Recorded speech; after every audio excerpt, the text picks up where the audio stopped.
सबसे पहले मेरा एक रिक्वेस्ट है कि अगर वीडियो का लेक्चर पसंद आए तो वीडियो को लाइक, सब्सक्राइब और शेयर अवश्य कर दीजिएगा।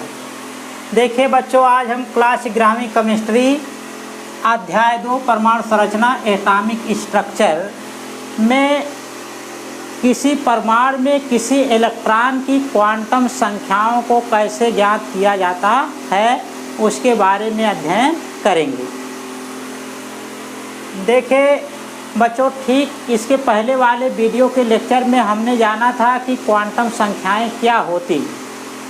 हमने पढ़ा था कि किसी परमाणु के इलेक्ट्रॉन की सही स्थिति को ज्ञात करने के लिए हमें क्वांटम संख्याओं की ज़रूरत पड़ी थी और उनकी संख्या 4 थी।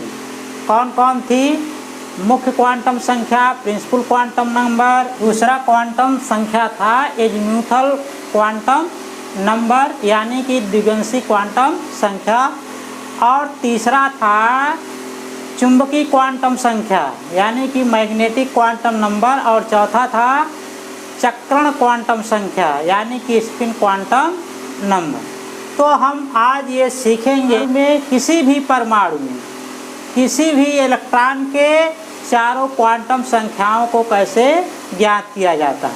चलिए एक हम प्रश्न के माध्यम से समझने की कोशिश करेंगे कि किसी भी परमाणु में किसी भी इलेक्ट्रॉन की क्वांटम संख्याओं के बारे में हम कैसे जानकारी प्राप्त करते हैं। जैसे हम एक प्रश्न लेते हैं,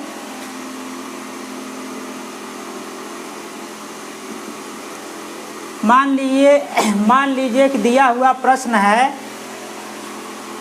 क्लोरीन 17 के अंतिम इलेक्ट्रॉन के सभी क्वांटम संख्याओं को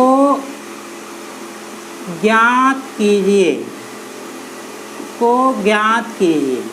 यानी कि जो प्रश्न दिया है उसमें ये कहना चाह रहे हैं कि क्लोरीन के परमाणु में जो अंतिम इलेक्ट्रॉन है यानी कि जो 17वां इलेक्ट्रॉन है, इसमें उस इलेक्ट्रॉन की चारों क्वांटम संख्याएं क्या होंगी। तो सबसे पहले हम जो क्लोरीन परमाणु है उसका इलेक्ट्रॉनिक विन्यास करेंगे, तब उसके बाद अंतिम इलेक्ट्रॉन की चारों क्वांटम संख्याओं को ज्ञात करेंगे। तो देखिए क्लोरीन जो 17 है, हल लिख लीजिए पहले, हल। उसके बाद क्लोरीन जो 17 है यहाँ पर उसका इलेक्ट्रॉनिक विन्यास कर देंगे अफबाउ नियम के अनुसार। तो देखिए अफबाउ नियम के हिसाब से हो जाएगा first S2 2S2 2p6 3S2। यहाँ तक देखिए हो गया 2 2 4 6 4 10 2 12 इलेक्ट्रॉन हो गया। 5 इलेक्ट्रॉन अभी शेष बच रहा है, तो आगे आ जाएगा हमारा 3p5। अब देखिए जो हमारा अंतिम इलेक्ट्रॉन है यहाँ पर है, तो अंतिम इलेक्ट्रॉन अगर यहाँ पर है तो वो किस कोश में है? जो चूँकि कोश के पहले संख्या लिखी होती है वो कोश को दर्शाता है, तो इसका मतलब कि हमारा जो अंतिम इलेक्ट्रॉन है तीसरे कोश में है। और जो कोश होता है उसके लिए क्वांटम संख्या कौन सी होती है? मुख्य क्वांटम संख्या यानी कि प्रिंसिपल क्वांटम नंबर, यानी कि प्रिंसिपल क्वांटम नंबर कोश को दर्शाता है। इस प्रकार हमारा जो मुख्य क्वांटम संख्या है n बराबर कितना बन जाएगा? 3 बन जाएगा। यहाँ लिख सकते हैं अंतिम इलेक्ट्रॉन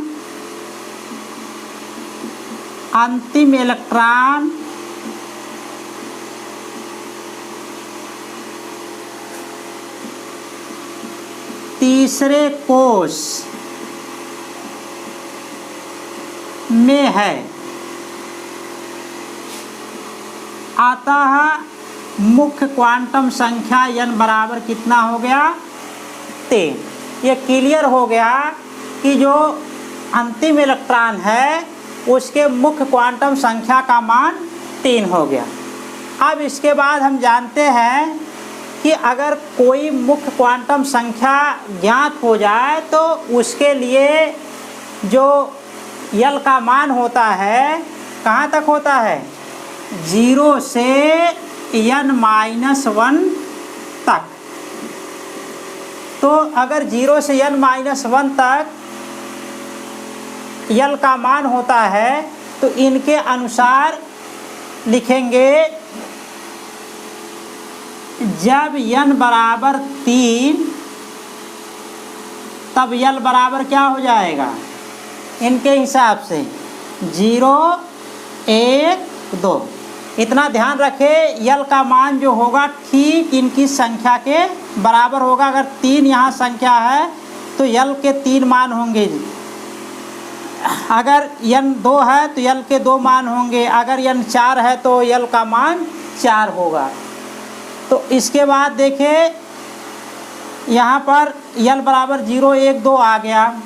तो अब चूंकि जानते हैं कि यल उपकोष को बताता है तो ये हमारा उपकोष हो गया यस, ए हो गया पी, ए हो गया डी। अब यस पी डी ए उपकोष हो गए। तो ऐसा नहीं है कि हमारा जो अंतिम इलेक्ट्रॉन है सभी उपकोष में होगा, केवल एक निश्चित उपकोष में होगा। तो हम देख रहे हैं जो निश्चित उपकोष है वो क्या है पी है। तो इसका मतलब कि हमारा जो यल होगा वो कितना होगा 1 होगा, क्योंकि पी उपकोष के लिए यल का मान कितना होता है 1 होता है। इसलिए अंतिम इलेक्ट्रॉन के लिए यल का मान 0 और 2 नहीं होगा। यहाँ उपकोष को देखकर हम बता सकते हैं कि यल का मान क्या होगा। अब यहाँ चूँकि देख रहे हैं कि इलेक्ट्रॉन पी उपकोष में है तो इसलिए यल का मान कितना हो गया 1 हो गया। अब यहाँ हम कह सकते हैं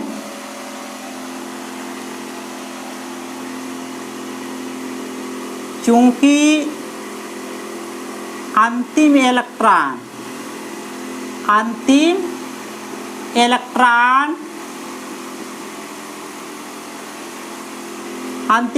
का मतलब यहाँ 17वां इलेक्ट्रॉन है, यानी कि 17वां इलेक्ट्रॉन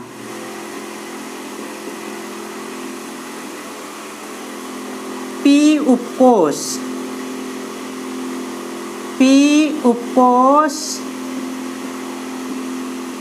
में है।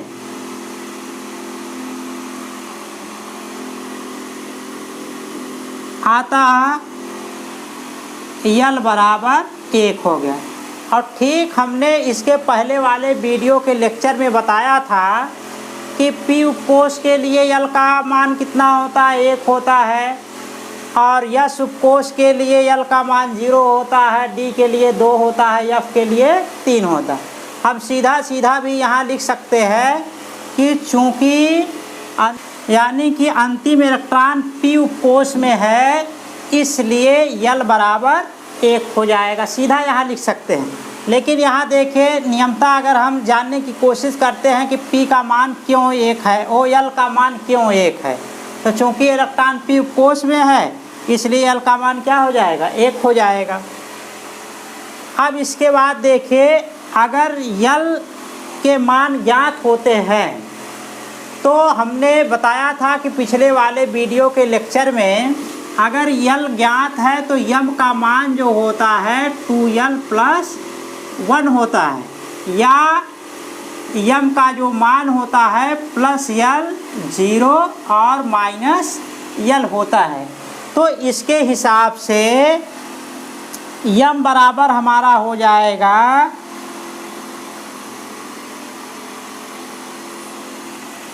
चूँकि इलेक्ट्रॉन देखे पी उपकोष में है और यम हमारा क्या बताता है कक्षक बताता है। तो पी उपकोष में कितने कक्षक होते हैं 3 कक्षक होते हैं, इसलिए 3 कक्षक बना लेंगे। यम कक्षक को बता रहा है। इसके बाद देखिए यहाँ पर हमने कहा है कि जो यम का मान होता है प्लस यल 0 माइनस यल, तो हमारा यल कितना है 1, इसलिए यहाँ प्लस 1 हो जाएगा, यहाँ 0 हो जाएगा, यहाँ माइनस 1 हो जाएगा। ये कक्षक हो गए। एक ये देखिए +1 कक्षक के लिए हो गया, ये 0 के लिए कक्षक हो गया, ये -1 के लिए कक्षक हो गया।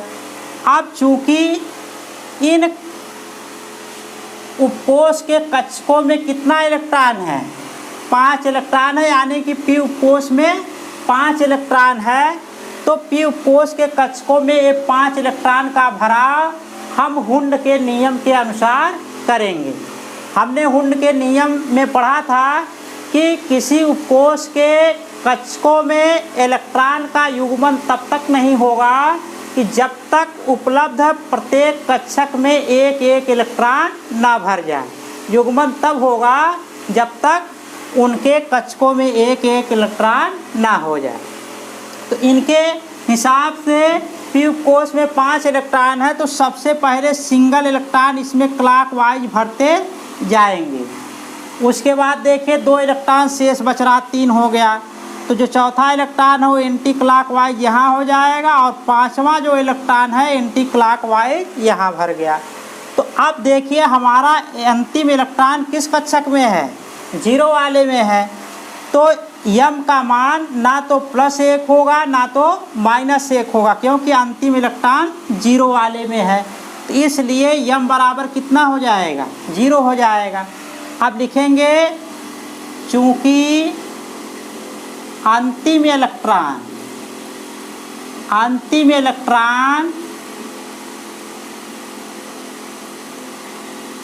0 कक्षक में है, आता यम बराबर कितना हो गया, 0 हो गया। अब इसके बाद देखिए ये कन्फर्म हो गया कि यम का मान 0 होगा, +1 -1 नहीं होगा। अब इसके बाद आगे देखिए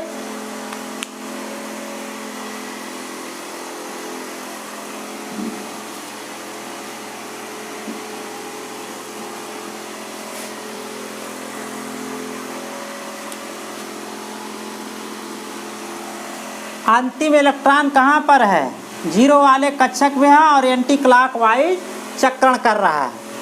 अब यहाँ लिखेंगे अंतिम इलेक्ट्रॉन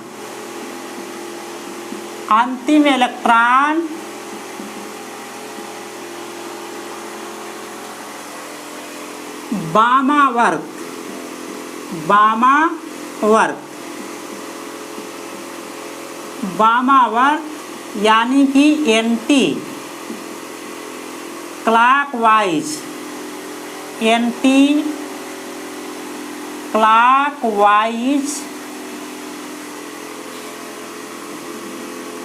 चक्रण या स्पिन कर रहा है, आता यस बराबर -1/2। इस प्रकार अंतिम इलेक्ट्रॉन की चारों क्वांटम संख्याएं हमको ज्ञात हो गई। अतः हम लिख सकते हैं कि अतः n बराबर अंतिम इलेक्ट्रॉन के लिए स्मॉल n बराबर 3, स्मॉल l बराबर कितना आया था, यहाँ पर देखिए 1, और m बराबर कितना आया है 0, और s बराबर -1/2। इस प्रकार क्लोरीन के अंतिम इलेक्ट्रॉन की चारों क्वांटम संख्याएं हमको ज्ञात हो गई। अब इसके बाद ये कोई ज़रूरी नहीं है कि परमाणु के अंतिम इलेक्ट्रॉन की ही क्वांटम संख्या ज्ञात की जा सकती है। हमने कहा है कि किसी भी परमाणु पे किसी भी इलेक्ट्रॉन की चारों क्वांटम संख्याओं को ज्ञात किया जा सकता है। अब इसके बाद हम देखिए अंतिम इलेक्ट्रॉन को ना लेकर अगर मान लीजिए हम किसी भी इलेक्ट्रॉन की क्वांटम संख्या ज्ञात करना चाहते हैं तो देखिए कैसे ज्ञात करेंगे। मान लीजिए हम एक उदाहरण ले लेते हैं, कैल्शियम 20 के 5वें इलेक्ट्रॉन की सभी क्वांटम संख्याओं को ज्ञात कीजिए।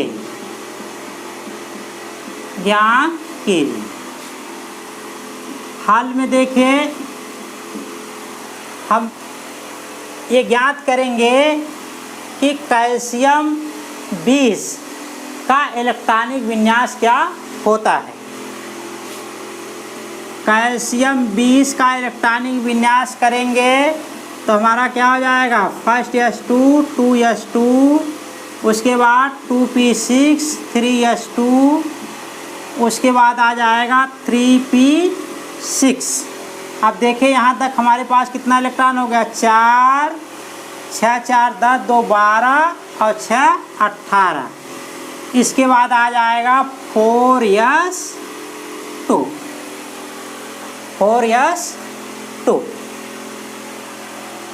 ये अबाव नियम के हिसाब से इलेक्ट्रॉनिक विन्यास हो गया। अब हमको 5वां इलेक्ट्रॉन देखना है कि 5वां इलेक्ट्रॉन है कहाँ।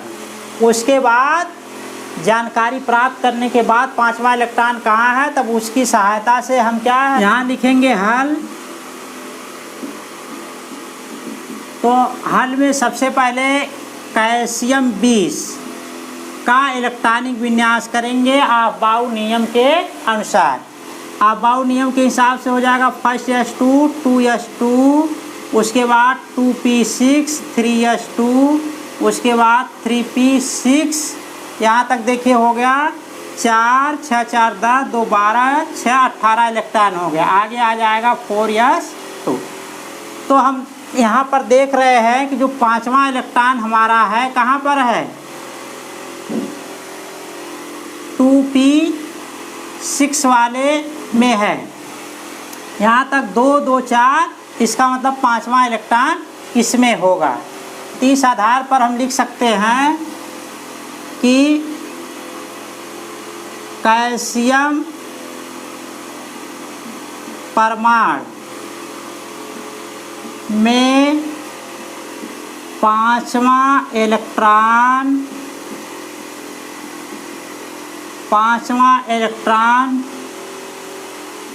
दूसरी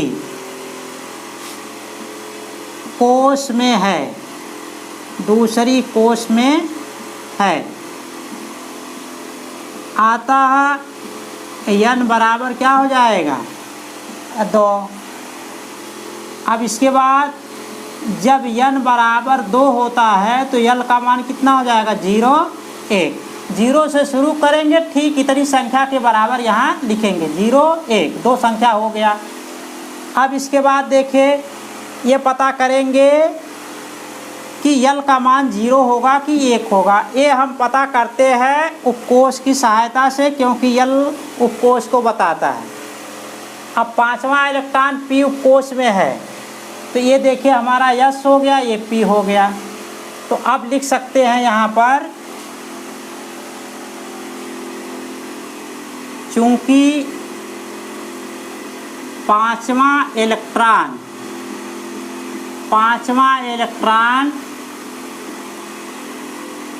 p उपकोष में है, आता है l बराबर कितना हो गया 1 हो जाएगा। फिर इसके बाद देखिए जब l बराबर 1 है तो m का मान कितना हो जाएगा प्लस l 0 माइनस l, तो प्लस 1 0 माइनस 1 हो जाएगा। तो m बराबर हो गया हमारा यहाँ पर, चूँकि p में देखिए जो यहाँ कक्षकों की संख्या बनाएंगे जिसमें हमारा इलेक्ट्रॉन है जिस उपकोष में, ठीक उस उपकोष के कक्षकों की संख्या यहाँ पर बना लेंगे। तो चूँकि p उपकोष में इलेक्ट्रॉन है इसलिए p उपकोष के तीनों कक्षक को यहाँ बना लेंगे। यहाँ हो जाएगा +1, यहाँ 0, यहाँ -1। अब इसके बाद इस कोश में जितने भी इलेक्ट्रॉन हैं उसको भर दीजिए हुंड के नियम के अनुसार। तो हुंड के नियम के हिसाब से पहले क्लॉकवाइज भरते जाइए। 3 ये हो गया, फिर 4, 5, 6। तो देखिए ये हमारा क्या है, जो एकदम शुरू में इलेक्ट्रॉन भरा था यहाँ कक्षक में, वही हमारा क्या था, 5वां इलेक्ट्रॉन था। उसके चक्रण की दिशा क्या है, क्लॉकवाइज है। तो इसलिए यहाँ पर यस का मान जो बनेगा वो +1/2 होगा। और देख रहे हैं 5वां इलेक्ट्रॉन किस कक्षक में है, +1 वाले में है, इसलिए यम का मान +1 हो जाएगा। और 0 और -1 नहीं होगा। अब यहाँ लिख सकते हैं चूँकि 5वां इलेक्ट्रॉन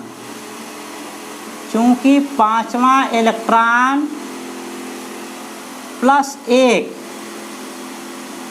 कक्षक में है, अतः यम बराबर कितना हो जाएगा, +1। इसके बाद जो चौथा क्वांटम संख्या यानी कि चक्रण क्वांटम संख्या होता है, उसके लिए लिख देंगे कितना, क्योंकि इसका डायरेक्शन क्या है, क्लॉकवाइज है, इसलिए +1/2 लिख देंगे। यहाँ लिख लेंगे 5वां इलेक्ट्रॉन या 5वें इलेक्ट्रॉन के चक्रण की दिशा दक्षिणावर्त यानी कि क्लॉकवाइज है, अतः यस बराबर +1/2 होगा। इस प्रकार हम कह सकते हैं, अतः कैस के 5वें इलेक्ट्रॉन की सभी क्वांटम संख्याएं निम्न है। क्या होंगी निम्न में, हम ऊपर लिख देते हैं,